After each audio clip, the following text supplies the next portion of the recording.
voir un spectacle de marionnettes? J'ai le regret de vous annoncer qu'il n'y en aura pas. C'est comme ça. La marionnette, Tigus.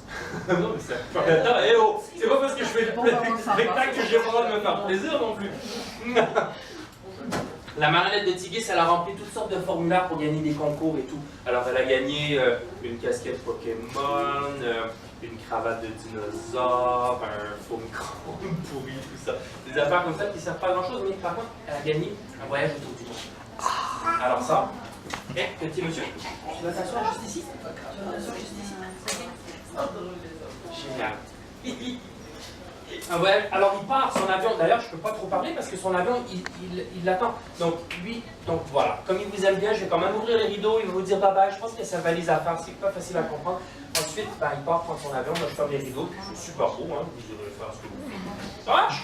5 minutes. Micro-spectacle de marionnettes, ça commence tout de suite.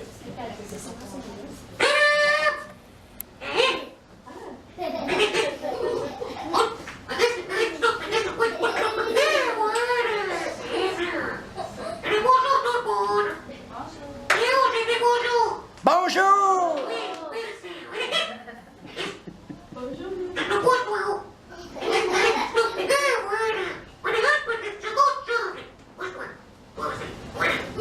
Monsieur Noé Cropsal, il y a combien de temps que vous avez commencé à travailler avec des marionnettes?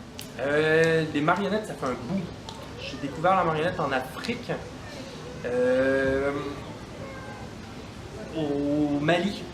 J'avais 19 ans. Je faisais un voyage là-bas, en Afrique de l'Ouest, puis j'ai découvert les marionnettes de Yaya Coulibaly là-bas. D'ailleurs, il fait un spectacle avec le Nouveau Théâtre Expérimental en octobre, septembre-octobre. Ça va être présenté à l'Espace Libre. Puis il y a une des plus grandes familles de marionnettes au monde, je pense qu'ils sont marionnettistes depuis le 16e siècle. C'est ça, c'est Yaya Coulibaly. Puis lui, il m'a ouvert la porte de sa maison, il m'a montré ses marionnettes, puis ça m'a donné le goût de faire ça. Et comment avez-vous appris les rudiments du marionnettiste? Ben, quand je suis rentré d'Afrique, j'avais 19 ans, j'ai commencé à fabriquer des marionnettes. J'avais aucune expérience en scénographie, j'avais aucune expérience des matériaux. Fait que j'ai bâti ça comme je pouvais, en m'inspirant des formes que je connaissais et tout. J'étais pas capable de faire des visages humains, je faisais des visages très... ça ressemblait un peu au Bauhaus. De l'abstrait, quoi. Ouais, c'est ça. Ça ressemblait un peu au ballet triadique du Bauhaus. Je me comparerais pas à ça parce que c'est quand même... Voilà, c'est la même chose, mais ça des formes dans l'espace. Et puis ensuite, j'ai étudié en interprétation à l'UQAM.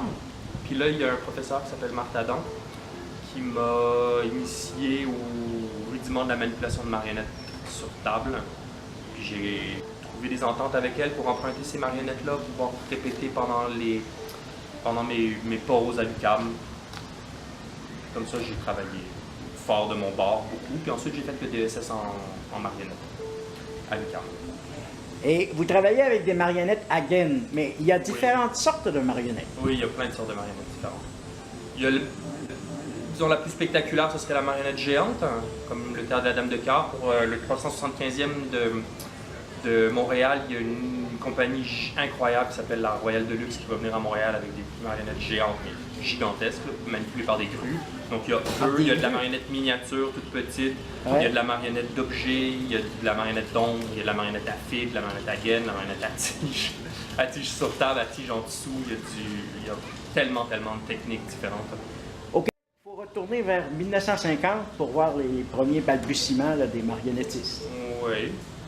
Oui, je pense que je ne suis pas super calé, mais je pense que c'est à peu près ça. Au Jardin des Merveilles, où est-ce qu'on est en ce moment, il y avait une marionnettiste qui s'appelait Micheline Legendre, qui faisait des spectacles de marionnettes à fil. Elle faisait les aventures de Tintin, en fait. Elle avait les droits, la famille Hergé lui avait donné la possibilité de faire les spectacles. Et même Hergé, je pense qu'il s'est déplacé à Montréal pour voir un des spectacles. Voilà. Donc c'est le fun de faire de la gaine ici parce que c'est comme continuer la tradition qui a déjà eu lieu pendant de nombreuses années. Moi je suis la génération Passepartout, donc oui il y avait des marionnettes dans Passepartout. Puis après j'ai vu Bobino, Bobinette, puis Pépino et tout ça, mais sur YouTube, dans d'autres conditions. Et maintenant vous nous donnez des spectacles ici au Parc La Fontaine? Non. Je donne des spectacles... je donne beaucoup de spectacles au Parc La Fontaine parce que je travaille tout l'été ici. Puis je travaille l'hiver un petit peu aussi dans le chalet du parc, dans le restaurant, où est-ce que je présente mon spectacle d'hiver. Mais sinon, le reste de l'été, comme là, je suis en train de travailler sur un film où il y a une portion de marionnettes. Je travaille sur une propre production à moi d'un film complètement de marionnettes. J'ai l'idée de faire un micro-spectacle de marionnettes. J'ai un solo que j'aimerais mettre sur pied aussi. Toutes sortes de petits numéros qui m'intéressent, qui sont dans ma tête. Bon, après, il faut toujours du temps pour faire ça, là, parce que voilà. Oui. Je demande pas de subvention ni rien, donc je travaille avec mes propres moyens. Et est-ce qu'il y a des spectacles entièrement pour adultes?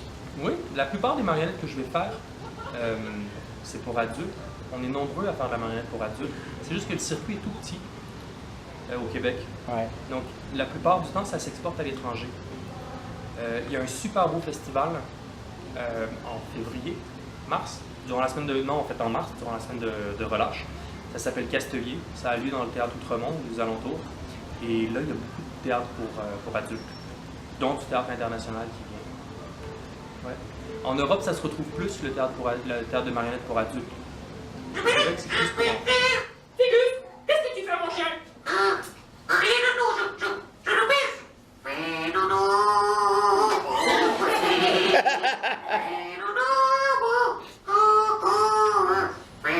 Oh, ça suffit. Tégus, je ne te crois pas. Les enfants, si vous le voyez faire quelque chose à mon chien, vous m'appelez, d'accord? Bon, qu'est-ce qu'on va faire avec toi, petit chien? C'est de rester sec dans bouche, d'accord? C'est ça, tu vas être très joli. Allez, joue. Bye bye tout le monde, je m'en vais. Et choup.